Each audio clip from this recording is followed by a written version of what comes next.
Fala pessoal, tudo bem? Voltamos hoje com o nosso terceiro encontro de Direito Ambiental. E até aqui já falamos sobre diversos temas, ficou faltando agora a cerejinha do bolo. Aqueles tópicos que já foram objeto de questionamento em outros exames e que não podem passar despercebido por você que está buscando a sua aprovação na primeira fase. Antes de nós entrarmos com tudo na aula de hoje, quero lembrá-los que estou à disposição de todos vocês nas redes sociais para que a gente possa bater um papo, para que a gente possa se conhecer, isso é muito legal, gosto muito mesmo de conhecer todos vocês, até para que eu possa ajudá-los na atualização de jurisprudência, legislativa, notícia, enfim. Posto também boas músicas lá, dicas de músicas dos meus modões que eu ouço, tenho certeza que vocês vão curtir também. Então, assim, gente, esse canal é essencial para você que quer passar no exame de ordem e depois dar continuidade aí na vida profissional. Falando em continuidade na vida profissional, eu gosto sempre, na minha última aula aqui com vocês, de bater um papo sobre os próximos passos da sua carreira. Você já parou para pensar que a OAB é só o início de uma longa jornada aí que vocês passarão? Pois é, eu lembro do meu exame de ordem, eu lembro quando eu passei e o sentimento que eu tinha de dever cumprido. Só que esse sentimento, depois de uma semana que seu nome está na lista, ele passa. E você começa a entender que aquilo foi só o começo, que agora é o momento de você desbravar o mundo e conseguir crescer, e conseguir ganhar dinheiro e conseguir ter sucesso. Não é fácil, viu, gente? Não é fácil, não quero dar uma péssima notícia para vocês, mas o exame da ordem é só o começo. Vocês vão ter que seguir os seus passos, buscar outros caminhos para conseguir alcançar o sucesso. Assim, vocês conseguirão, tenho certeza absoluta disso. Mas será muito mais fácil se você tiver ao seu lado profissionais que porventura já tenham passado por tudo isso, que entendam o mercado de trabalho e consigam trazer conhecimento prático, dividir com vocês o conhecimento do dia a dia. Por isso mesmo, nessa última aula, nesse último encontro aqui, que a gente já se conhece, que a gente já porventura bateu um papo lá nas redes sociais, queria te dar um conselho. Para o ano que vem, para 2020, agora já está em cima, né? Mas para 2020, venha conhecer os nossos cursos de especialização do CERS, tá, gente? Só você entrar no site cers.com.br, tivemos 19 opções de curso agora para 2019-2, com certeza teremos mais opção para 2020, cursos bem legais, e o mais legal de todos lá é Direito e Prática Ambiental. Tá? É lógico que eu vou fazer propaganda do meu, não vou fazer propaganda do Sabag aqui de tributário, porque ele nem precisa da minha propaganda. Mas estou aqui fazendo propaganda do meu, dizendo que se você quiser uma carreira brilhante, um curso que te aperfeiçoe, especialmente no conhecimento prático, é Direito e Prática Ambiental que você precisa. Eu, como atuante, advogado atuante no setor de agronegócio e meio ambiente, posso dizer para vocês que tenho pouquíssimos concorrentes. Para mim isso não é bom, porque quanto mais advogados especializados, melhor a jurisprudência dos nossos tribunais. Então é bom que nós tenhamos bons concorrentes. Péssimos concorrentes é ruim, porque é aquele concorrente que joga o preço para baixo, que faz um mau trabalho, que a gente vai assumir lá no final, já todo ferrado o caso, entendeu? Vocês não, vocês já estão fazendo o CERS aqui conosco, já tem uma base muito sólida. Fazendo uma pós-graduação, tenho certeza que vocês serão ou nossos parceiros ou excelentes concorrentes, que trabalharemos juntos aí, tenho certeza disso. Então, muito bem, vá lá, conheça o nosso curso, veja, olha, nossas ementas trazem módulos como agronegócio, tributação ambiental, política nacional de recursos hídricos, política nacional de meio ambiente, resíduos sólidos, termos práticos de licenciamento ambiental, Fashion Law. Para você aí que gosta do mercado da moda, Fashion Law e sustentabilidade está dentro do nosso curso de especialização, direito digital ambiental, direito do trabalho ambiental, responsabilidade penal, responsabilidade internacional, responsabilidade administrativa, responsabilidade civil, responsabilidade empresarial. Gente, tudo isso está no nosso curso de pós-graduação. Então, quero já convidá-los, a partir do momento que vocês superarem este exame de ordem, esse 30º exame, a partir do momento que o nome de vocês estiverem na lista, vocês comemorem bastante, aquela semaninha de comemoração. Na semana seguinte já vai buscar o nosso curso lá no site do cers.com.br. Fechado, amigos? Então, recados dados, acho que estamos prontos para avançarmos sobre os últimos tópicos de direito ambiental aqui no nosso curso de preparação para a primeira fase. E o primeiro dos temas que lhes trago é o Estatuto da Cidade. Não sei se você conhece o Estatuto da Cidade, é uma lei muito específica, né? Uma lei federal que é a Lei 10.257 de 2001. Eu, gente, adoro ficar acompanhando debates na televisão, nas rádios, nos jornais, para entender o que é tendência para concursos públicos e para exame de ordem. E nessa eu já acertei muitas questões que foram cobradas nos exames passados. Sabe aquela, por exemplo, de crédito de carbono que caiu a uns 3 exames? Vocês lembram dela? Uma das mais difíceis? Pois é, eu acertei no evento que fizemos antes da prova. Eu falei exatamente o que ia ser cobrado, porque era a tendência, era assim que nós estávamos observando. Na prova passada, falei que ia cair 2 questões de responsabilidade. Batata, caíram as 2. Vejam, turma, não é que eu sou adivinho, não, é porque eu acompanho as tendências em direito ambiental por um dever funcional, por amar o direito ambiental, né? Para alertar meus alunos daqui, do Carreiras Jurídicas, das carreiras para delegados, da pós-graduação e até mesmo da graduação, da pós e até mesmo para os meus clientes. Então eu preciso estar sempre antenado. Eu vivo isso aqui o dia inteiro. E uma das coisas que eu percebi nas últimas eleições é que os candidatos debateram demais o Estatuto da Cidade.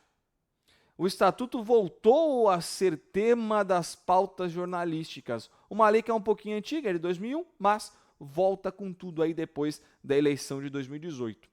Importante também que o Estatuto da Cidade já foi cobrado em exame de ordem de forma sucessiva. Foram 2 exames que cobraram o Estatuto direto, né? Então, algo que realmente o nosso examinador gosta, quer saber se você tem conhecimento.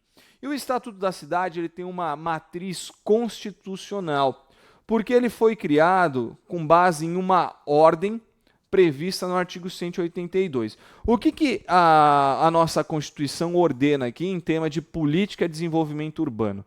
Ela ordena que esta política é executada pelo poder público municipal conforme diretrizes fixadas em lei e tem por objetivo ordenar o pleno desenvolvimento das funções sociais da cidade e garantir o bem-estar de seus habitantes. Então vamos lá. Vamos obter aqui algumas informações importantes que esse artigo 182 nos passa. Primeiro, a execução ela se dá pelo poder público municipal. Então, certamente nós teremos uma lei municipal para execução da política de desenvolvimento urbano e nós teremos também uma lei ordinária federal que trará as regras gerais. Quando nós falamos, e essas 2 leis já têm nome, tá? Quando nós falamos nessa lei federal que traz regras gerais, nós estamos falando nada mais, nada menos do que do Estatuto da Cidade. E quando nós estamos falando de lei para execução pelo poder público municipal, estamos falando de uma lei municipal que se chama Plano Diretor. Então, pela Constituição Federal, a gente já consegue observar aqui que a política de desenvolvimento urbano, lá do artigo 182, deve ser criada, deve ser regulamentada em normas gerais pelo Estatuto da Cidade e pelo município executada conforme plano diretor. Daí, os parágrafos seguintes ao caput do artigo 182 diz para nós que o plano diretor, é obrigatório apenas e tão somente para cidades com mais de 20 mil... deixa eu trocar minha canetinha aqui. Para cidades com mais de 20 mil habitantes. No caso, esta informação trazida pela Constituição Federal, aqui pelo parágrafo 1º. Mas, quero alertá-los que esta aqui não é a única situação em que o plano diretor passa a ser obrigatório. Não. A Constituição de 88 diz que o plano diretor, aquela lei municipal, só é obrigatório para cidades com mais de 20 mil habitantes. Isso é o que diz a Constituição. Já já a gente vai dar uma olhadinha no Estatuto da Cidade e vocês verão que outras situações também obrigam a cidade a criar o plano diretor. Fechado? Então, por hora, para cidades com mais de 20 mil habitantes, o plano diretor se torna obrigatório. E qual que é o objetivo do plano diretor? O objetivo do plano diretor é garantir o cumprimento da função social da propriedade. O que quer dizer isso aqui? O que quer dizer o parágrafo 2º do artigo 182 da Constituição? Quer dizer que a função social da propriedade só será alcançada no meio urbano quando cumprido aquilo que determinar o plano diretor municipal. Se o plano diretor municipal for cumprido, o proprietário urbano estará com isso cumprindo a função social da propriedade. Então, olha a importância que a Constituição Federal dá ao plano diretor. Beleza? Muito bem. Aí você me diga o seguinte, Rafa, beleza, então tem que ter uma lei federal, que é o Estatuto da Cidade, regulamentando tudo em normas gerais, muito bem. O município tem que executar tudo aquilo por meio do plano diretor. O plano diretor é o instrumento para garantia da função social da propriedade. Por enquanto, eu sei que ele só é obrigatório para cidades com mais de 20 mil habitantes. Mas eu estou com uma dúvida aqui, Rafa. E se o proprietário não cumpre a função social da propriedade? O que vai acontecer? Aí a gente vai descer um pouquinho. Vamos chegar aí nos parágrafos 3º e 4º do artigo 182. E aí vocês verão que, num primeiro momento, o município pode desapropriar aquele imóvel cuja função social não está sendo garantida. Pode haver uma desapropriação. O problema dessa desapropriação é que a indenização tem que ser prévia, justa e em dinheiro. E vocês sabem que os municípios não têm bala para isso. Né? Essa aqui é a indenização que vocês conhecem já, que é normal, tal. Essa indenização aqui é prévia, justa em grana. Aí você me diz, tá, e se o município não tiver grana para fazer uma desapropriação? Como que ele força o cumprimento da obrigação da função social?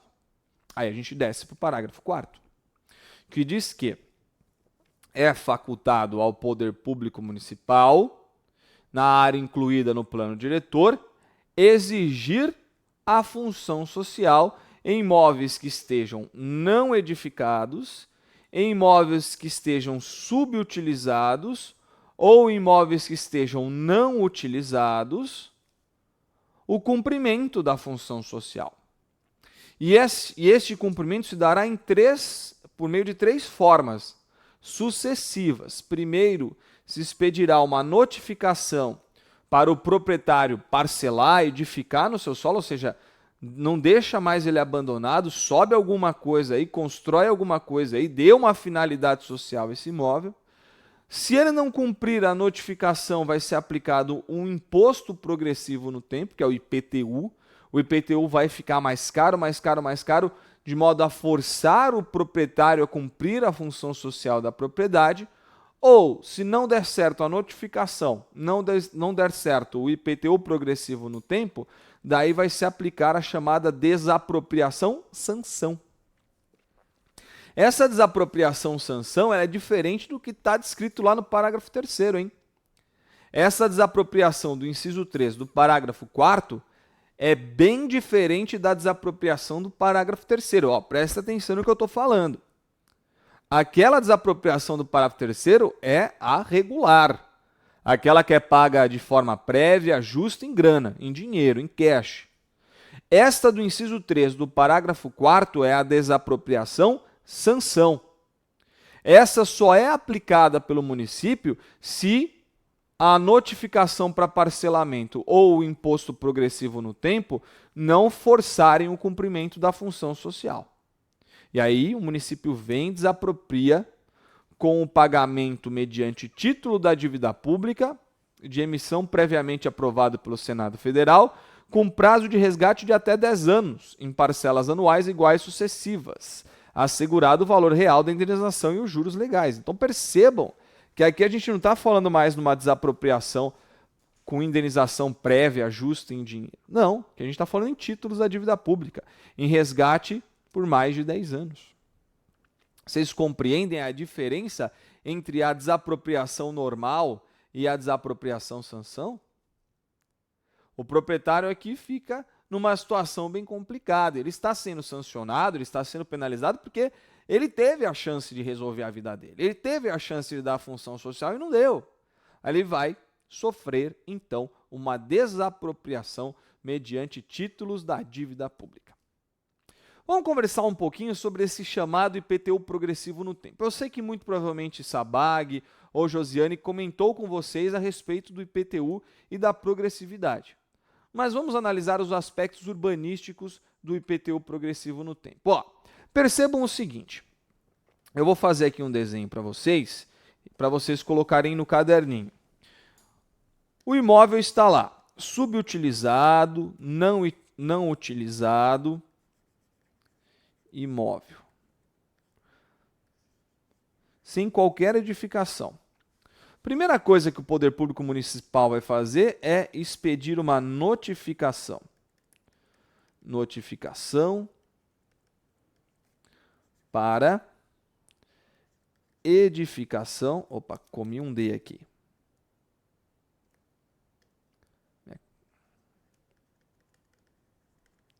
Edificação compulsória. Expedida essa notificação e não cumprido no prazo, não cumprida no prazo a ordem, no primeiro ano, o município poderá subir o IPTU numa alíquota que pode chegar até 1,9% a mais do que ele pagava no ano anterior. Por que até 1,9%? Porque a alíquota nunca pode dobrar, tá? Então ela pode chegar até 1,9% do ano anterior.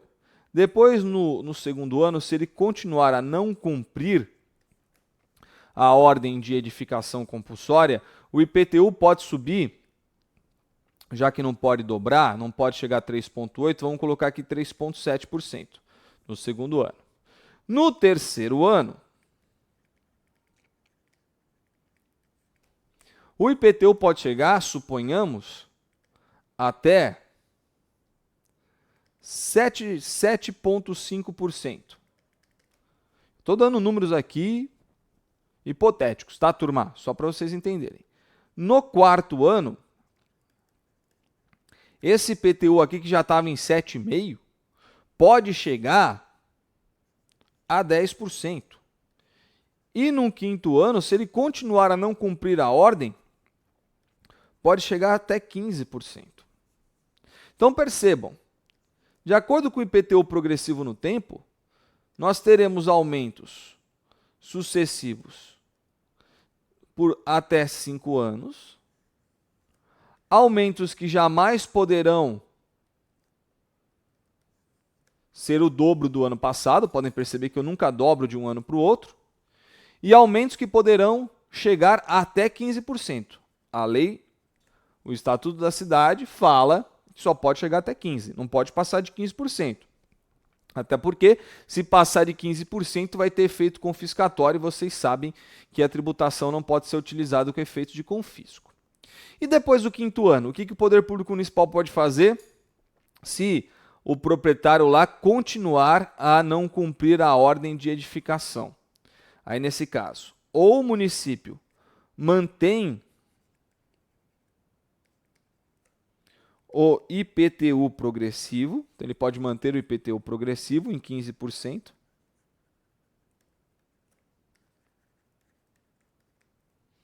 Ou ele pode aplicar a desapropriação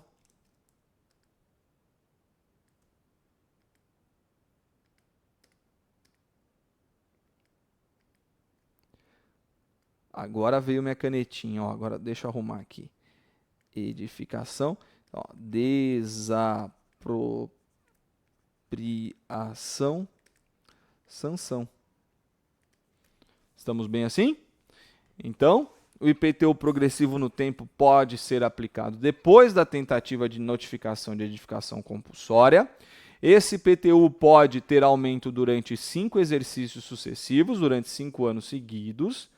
Jamais o valor de um ano pode ser o dobro do ano anterior. E terceira regrinha, não pode passar de 15%. Depois que chegar no teto, ou depois que chegar no 5º ano, se mantém o IPTU na última alíquota ou se passa para a desapropriação, sanção. Percebam aí que estas sanções que são aplicadas, elas são sucessivas, e primeiro você tenta uma e depois você vai para outra. Então, primeiro a notificação para edificação compulsória, depois o IPTU progressivo no tempo, por fim, a desapropriação sanção. Atenção a esses pontos. O artigo 183 da Constituição Federal, e aqui continuamos a falar em política de desenvolvimento urbano, traz uma hipótese de uso capião que certamente vocês viram aí nas aulas de constitucional, nas aulas de direito civil. Mas eu não podia deixar passar aqui, já que estamos estudando o direito ambiental sobre o enfoque urbanístico. Essa uso capião pró-moradia tem alguns requisitos específicos, né, para garantia da propriedade de forma originária. Aquele que possui como sua, deixa eu pegar meu grifa-texto aqui, aquele que possui como sua área urbana de até, olha o tamanho, tamanho da área, até 250 metros quadrados, não pode passar desse tamanho, hein? Por 5 anos, então, aqui é o prazo. Condições do prazo: ininterruptamente e sem oposição, utilizando-a para sua moradia ou de sua família. Então tem que ter o caráter de moradia, até por isso a uso capião se chama uso capião pró-moradia. Adquirir o domínio, desde que não seja, e aqui você tem um requisito final, não seja proprietário de outro imóvel urbano ou rural. Então percebam aqui, pela uso capião pró-moradia, nós temos a possibilidade de aquisição de um imóvel urbano de até 250 metros quadrados, se e somente se o possuidor estiver mais de 5 anos, estiver com prazo na posse durante todo esse prazo de forma ininterrupta e sem oposição. E mais do que isso, que só tenha esse imóvel. Daí, este possuidor pode buscar o reconhecimento do seu direito à propriedade. Os 3 parágrafos do artigo 183 trazem regrinhas aí para disciplinar essa uso capião pró-moradia. Então ele diz no parágrafo 1º que o título de domínio pode ser concedido a qualquer um dos cônjuges. Parágrafo 2º diz que esse direito só será reconhecido uma vez para cada pessoa. Isso aqui até para mim é chovendo molhado, né? Porque, veja, este último requisito aqui do artigo 183 já deixa muito claro que a pessoa não pode ter outro imóvel, não é verdade? E os imóveis públicos não podem ser adquiridos por uso capião. 3 regrinhas que disciplinam a uso capião pró-moradia. Essa uso capião pró-moradia, turma, não pode ser confundida com a uso capião coletiva. Esta aqui está disciplinada no Estatuto da Cidade. Então, muita atenção, não confunda o uso capião pró-moradia com o uso capião coletiva. A uso capião pró-moradia é para um terreno individual de até 250 metros quadrados em área urbana. Aqui, nós estamos falando de regularização de núcleos urbanos, né? O que se chama aí de comunidade, enfim. Núcleos urbanos informais, existentes sem oposição, então a área tem que ser considerada um núcleo urbano, não deve haver oposição, e o prazo é mais de 5 anos. A área total, ela tem que ser uma área grande, que, dividida pelo número de possuidores, seja inferior a 250 metros quadrados. Então, você pega a área total, divide pelo número dos possuidores, para cada um dos possuidores tem que dar menos de 250 metros quadrados. Tem que dar menos de 250 metros quadrados. Daí, elas são suscetíveis de uso capião coletivamente, desde que não sejam os possuidores proprietários de outro imóvel urbano ou rural. Muito bom. Então, vejam, é bem diferente da uso capião pro moradia. Apesar do prazo aqui ser 5 anos também, o resto difere da uso capião pro moradia. E uma coisa muito importante aqui também é que a uso capião coletiva, quando ela é concedida, ela não gera o título de domínio, a propriedade, para uma pessoa específica. Não. As pessoas ganham frações ideais daquele grande terreno. Então, não há uma matrícula específica para aquela unidade que pertence ao possuidor. Cada pessoa vai receber um percentualzinho do terreno grandão. É isso que acontece. Vamos supor que uma pessoa tem um terreno maior do que do vizinho.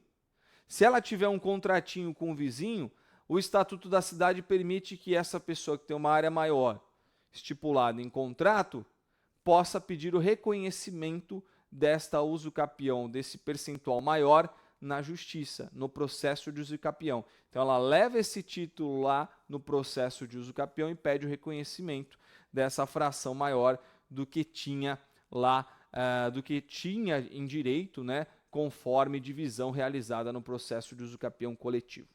Beleza? Muito bem. Antes de nós finalizarmos aqui, deixa eu falar o seguinte para vocês. Vimos aqui, ó, vamos revisar o que a gente falou hoje, ó, que nós já falamos hoje. Vimos que a política de desenvolvimento urbano está prevista na Constituição. Vimos que ela é regulamentada por uma lei federal, que é o Estatuto da Cidade. Vimos que ela é executada pelo Poder Público Municipal por meio do Plano Diretor. Vimos que o Plano Diretor é o instrumento da garantia da função social da propriedade. Vimos que o Plano Diretor é obrigatório para cidades com mais de 20 mil habitantes.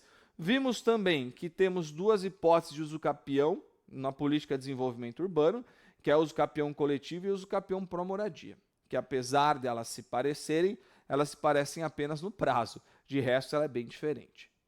Agora, vocês se recordam que quando eu lhes disse que o plano diretor para a Constituição Federal é obrigatório para cidades com mais de 20 mil habitantes e que para o Estatuto da Cidade há outras situações em que o plano diretor passa a ser obrigatório, eu pedi para vocês esperarem um pouquinho que voltaríamos nesse tema? Pois é, voltamos agora. Vejam que o artigo 41 do plano diretor deixa muito claro que tem outras hipóteses em que o plano diretor passa a ser obrigatório. Então, o artigo 41 do Estatuto da Cidade diz: o plano diretor é obrigatório para cidades com mais de 20 mil habitantes. Muito bem, até aí sem novidade, né? Ele está repetindo o que a Constituição diz. Para cidades que sejam integrantes de regiões metropolitanas e aglomerações urbanas, onde o poder público pretende utilizar os instrumentos previstos lá no parágrafo 4º, que vamos lembrar quais são? Notificação de edificação compulsória, IPTU progressivo no tempo e desapropriação-sanção, que sejam cidades integrantes de áreas de especial interesse turístico, que estejam inseridas na área de influência de empreendimentos ou atividades com grande impacto ambiental, ou incluídas no Cadastro Nacional de Municípios com áreas suscetíveis à ocorrência de deslizamento de grande impacto, inundações bruscas ou processos geológicos ou hidrológicos correlatos. Qualquer uma dessas outras 5 situações aqui, para além das cidades com mais de 20 mil habitantes, o plano diretor também passa a ser obrigatório. Fechado assim? Então, a gente consegue aqui superar as principais regras introdutórias relativas à política de desenvolvimento urbano e ao Estatuto da Cidade. No próximo bloco, a gente continua e traremos as regras especiais, as diretrizes, os instrumentos desse Estatuto da Cidade para evoluirmos aí, você ter pleno conhecimento dessa lei, que é a 10.257. Fechado? Até já!